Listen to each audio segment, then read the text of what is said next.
The inspiration was at the beginning to be a demo for the ability to have me hired to work with some bands that I've known and loved around this area. It quickly evolved into a different type of recording, which involved the friends of mine, musicians that I know and love in this area,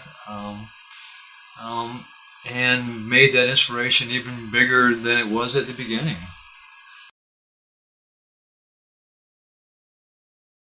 There was a lot of really good energy, so we started realizing, oh, this will be like more of a variety album, which just opened up possibility. And I could see it with David. He was liked that idea because I could tell right away. I didn't really know this about him at first, but one of the first things that was revealed to me about his personality when it comes to music and the community that he's talking about was that he really lit up with the idea of bringing more people in and having that type of variety. And of course, because he likes to get out and play, and he knows all of these people.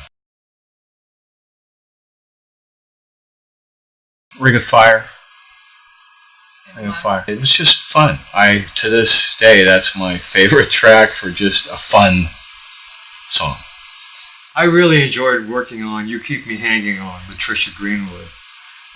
It was a rock tune that was familiar to me from the past, that had so much energy and so much variety going into it that it just was so interesting.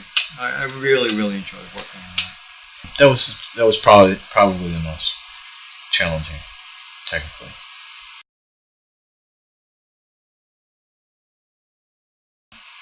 Most of my life since I was a teenager. Steven? How long have I been into doing music? Wow. You want years? Ever since 1975, somewhere around there. I've been going ever since. We could probably both say that was so long that we don't remember when we weren't.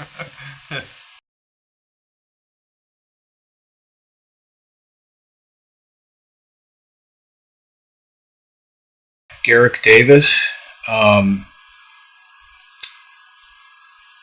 Rather than me try to tell you a lot about him, I would encourage anybody listening to look him up and see what he's done and have a listen to his range of work, because you're really only going to hear one facet of that represented on David's record with Unchain My Heart. He's a very dynamic singer, with a ton of soul and just a great ear. Tell Mom, Tiffany Collier. I was talking to a friend of mine in San Mateo who originally introduced me to her, and I'm like, oh yeah, she would do really well with that. So we brought her in to try it, and the first take is the one that we kept. On It's a Man's World, we brought in Simon Russell to do the lead vocal. He was the keyboard player and vocalist as well for James Brown. I guess they all did background vocals. I know he played keyboards with James. So I knew there'd be a connection there too that might work out really well. A chance for him to honor his old boss. And so he agreed right away to do it, and I was very happy to. That was a really good experience for me that I won't forget, because he was having trouble keeping his 4-month-old baby quiet, so he had to hold her. And in an apologetic sort of way, he said, let's just try to run one, while he was kind of holding her. And I thought, well, this will be interesting. We'll see how far we get through it. And we got all the way to the end, and she didn't cry at all until we were done. And then, of course, she started crying, but we kept that take. And he was trying to kind of keep it under control. He didn't want to yell in her ear, but he sang with a certain reserve, but a lot of soul. And I loved it. And Simon's son, Sebastian, was present during that recording, and he got to see that too, which I thought was very fortunate. It was awesome. Runaway Soul. That one came out really well. We got a chance to bring in both Cheryl Thirlwall to sing the lead vocal, and her husband David, who's a great guitar player. And I knew that track was going to yield some pretty good results, but I didn't know what the details would be. It's a pretty simple song, so I didn't gauge any really serious expectations, but I was really anxious to see how it was going to turn out, and I had a very positive feeling about it, and it did. It came out really well. She sang it really well. She sang a great track, and he laid down some really good guitar playing that was just the way I wanted to hear it. It didn't take much. We didn't do a lot of retakes or anything. It was smooth. Stan Earhart. What I liked about the vocal track that he laid down, and it's not just his vocal. He played some really sweet guitar parts. He didn't give me a lot on the guitar, and at first I was thinking I'm gonna need more, but I knew we were gonna lay in some pedal steel, and we'd bring him back if we needed. And between the way he sang it and the way he added his guitar parts, I thought it was perfect. It was very tasty. It was minimal on the guitar, but his vocal track was really laid back, really smooth, really easy to listen to. And when I was watching him do it, it was like no effort. It just was smooth as silk, and I really thought that was going to be exceptional, and it was. I think it turned out really well. And then, of course, working with Tricia Greenwood on Keep Me Hanging On was a real pleasure. She delivered instantly, and I was really happy with that, and it was fun. It was fun to work on, and I think that track, all in all, just came out really well. That was kind of the wild card for me. That track, and I was, because I knew David was worried about which bass part do I do, the traditional Supremes thing, or do I go for this over the top? And so when I asked him about it, he was like, "Well, I want to do something a little in between." And so when we had the bass tracked, that worked out really well. Everything was sitting in a pocket, so by the time we had Tricia singing on it, it was all coming together. And then I put the orchestra stuff on at the very end just to kind of exemplify those performances between the bass and the vocal. I think it's some of the best bass work that David did on the record. So I'm glad that we did that track. And then, of course, I come from a history of blues. I like the blues. I've been playing blues for years. So doing Need Your Love So Bad, I knew that was going to require somebody who could really sing it. David's first suggestion right off the bat was Gail Sutherland. I said, "Oh yeah, let's see how that works. I think that might be really, really good." And she's another one that you could just take the first take and leave it at that. But of course, we went through it a few times, and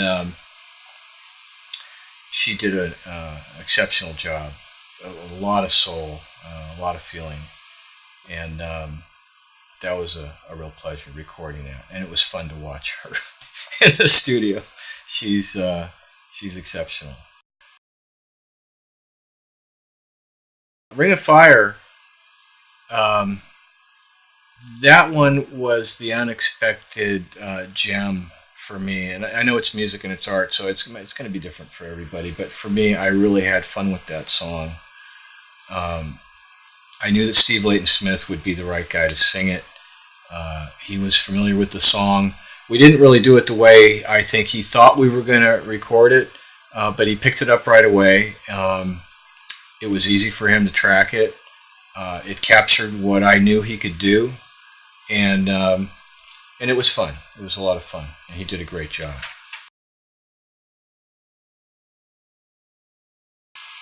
Well, I guess I really, in essence, this turned out to be measuring success in this endeavor turned out to be, as it evolved and as I realized it at the end of it, was the ability to give back to the community, musical community I was with. That was truly successful endeavor. I felt that I was doing that, and it felt so good. It was a tremendous thing to be able to do and involve so many great people and do such great music. That to me was success.